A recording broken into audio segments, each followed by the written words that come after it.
নমস্কাৰ, আজি হৈছে 16 জানুৱাৰী বৃহস্পতিবাৰ দিনটোৰ কেইটামান গুৰুত্বপূৰ্ণ খবৰ লৈ আহিছো। প্ৰথম খবৰটো হৈছে শিল্পী ৰাজীৱ শদিয়াৰ পৰিয়ালবৰ্গলৈ 2 লাখ টকাৰ আৰ্থিক সাহায্য অখিল গগৈ। ল'লে শিল্পীগৰাকীৰ সন্তানৰ পঢ়া-শুনাৰ দায়িত্ব। শিল্পী ৰাজীৱ শদিয়াৰ পৰিয়ালবৰ্গলৈ আৰ্থিক সাহায্য শিৱসাগৰৰ বিধায়ক অখিল গগৈ। শিল্পীগৰাকীৰ ঘৰত উপস্থিত হৈ পৰিয়ালৰ খবৰ লোৱাৰ লগতে আৰ্থিক সাহায্য আগবঢ়ালে। পৰৱৰ্তী খবৰটো হৈছে যোৰহাটৰ প্ৰেমত পৰা এটা গড় খেদিবলৈ গৈ নাহৰ ফুটুকীৰ মুখামুখি হ'ল বন বিভাগৰ দল। শেহতীয়াকৈ যোৰহাটৰ ৰাজপথত দেখিবলৈ পোৱা হৈছে গড়টোৰ আচৰণে জনসাধাৰণৰ মাজত ব্যাপক চৰ্চা লাভ কৰিছে।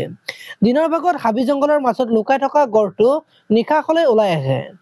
যোৰহাটৰ চাৰিগাঁও লুৰুকিহাট অঞ্চলত বিভিন্ন লোকৰ বাকৰিত কৰা শাক-পাচলিৰ খেতিৰ সোৱাদ লৈ নিশা বিচৰণ কৰি ফুৰিছে গড়টোৱে। পৰৱৰ্তী খবৰটো হৈছে ঘাতক বন্ধু ভোগালী বিহুৰ আনন্দৰ মাজতে গুৱাহাটীত চাঞ্চল্যকৰ হত্যাকাণ্ড।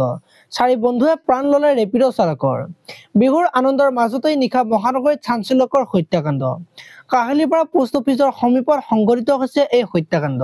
পৰৱৰ্তী খবৰটো হৈছে অদম্য অপ্ৰতিৰোধ্য ভাৰতীয় সেনা বাহিনী। আজি ভাৰতীয় সেনা দিৱস। এই দিৱসৰ দেশৰ বাবে নিজৰ প্ৰাণ আহুতি দিয়া সকলো শ্বহীদ সেনাসকললৈ শ্ৰদ্ধা নিবেদন কৰিবলৈ উদযাপন কৰা হয়। পৰৱৰ্তী খবৰটো হৈছে ন্যায়ালয়ৰ বাধা সত্ত্বেও পহিলা মাঘত শিৱসাগৰত ম'হ যুঁজ। এফালে ন্যায়ালয়ৰ বাধা, আনফালে পৰম্পৰা ৰক্ষাৰ যুঁজ। পৰম্পৰা ৰক্ষা কৰি ন্যায়ালয়ৰ বাধা নেওচি অনুষ্ঠিত হ'ল ম'হ যুঁজ। ৰংঘৰৰ বাকৰিত পহিলা মাঘৰ দিনাই অনুষ্ঠিত হ'ল এই ম'হ যুঁজ। পৰৱৰ্তী খবৰটো হৈছে আপক লৈ বিপদ, নিৰ্বাচনৰ পূৰ্বে হ'ব নেকি খেলিমেলি। দিল্লী বিধানসভা নিৰ্বাচনলৈ আৰু বেছি দিন নাই, কিন্তু নিৰ্বাচনৰ পূৰ্বে বিপদ নামিব আৰু কেজৰিৱাল নেতৃত্বাধীন আম আদমি পাৰ্টিলৈ।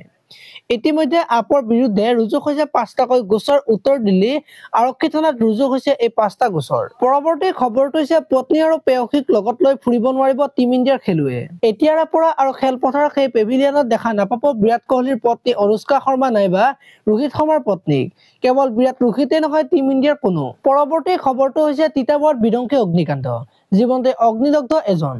তিতাবৰত অগ্নি নিৰ্বাপক বাহিনী আৰু স্থানীয় ৰাইজৰ তৎপৰতাত জুই নিৰ্বাপন কৰিবলৈ সক্ষম হোৱাৰ পাছত অগ্নিদগ্ধ হোৱা ব্যক্তিগৰাকীৰ মৃতদেহ তিতাবৰ আৰক্ষীয়ে উদ্ধাৰ কৰে। পৰৱৰ্তী খবৰটো হৈছে বৈদেশিক ৰাজ্যিক মন্ত্ৰী পবিত্ৰ মাৰ্ঘেৰিটাৰ সপ্তাহজোৰা বিদেশ ভ্ৰমণ। বিদেশ মন্ত্ৰী পবিত্ৰ মাৰ্ঘেৰিটাই ফিলিপাইনছত থকা প্ৰৱাসী ভাৰতীয়ৰ বিভিন্ন সামাজিক, সাংস্কৃতিক, ব্যৱসায়িক সংস্থাৰ সৈতে গুৰুত্বপূৰ্ণ আলোচনাত অংশগ্ৰহণ কৰে। পৰৱৰ্তী খবৰটো হৈছে পাকিস্তানক সতৰ্কবাণী প্ৰদান প্ৰতিৰক্ষা মন্ত্ৰী ৰাজনাথ সিঙৰ। ৰাজনাথ সিঙে কয় যে পাকিস্তানে দখল কৰা কাশ্মীৰৰ ভূখণ্ড বিপদজনক সন্ত্ৰাসবাদৰ ব্যৱসায়ৰ বাবে ব্যৱহাৰ কৰা হৈছে। তাত সন্ত্ৰাসবাদীৰ বাবে প্ৰশিক্ষণ শিবিৰ চলোৱা হয়। পৰৱৰ্তী খবৰটো হৈছে দক্ষিণ কোৰিয়াৰ ৰাষ্ট্ৰপতি গ্ৰেপ্তাৰ। দক্ষিণ কোৰিয়াৰ স্থানীয় সময় অনুসৰি পুৱা 10:33 এওঁলোক গ্ৰেপ্তাৰ কৰা হয়।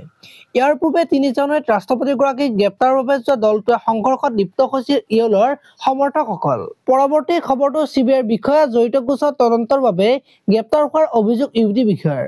ইউডি বিষয়া বিশাল দীপে দাবী কৰে যে চিবিআইৰ ডিএছপিয়ে তেওঁক উৎকোচ গ্ৰহণ কৰি অভিযোগকাৰী অবৈধ অনুগ্ৰহ প্ৰদান কৰিবলৈ হেঁচা প্ৰয়োগ কৰিছিল।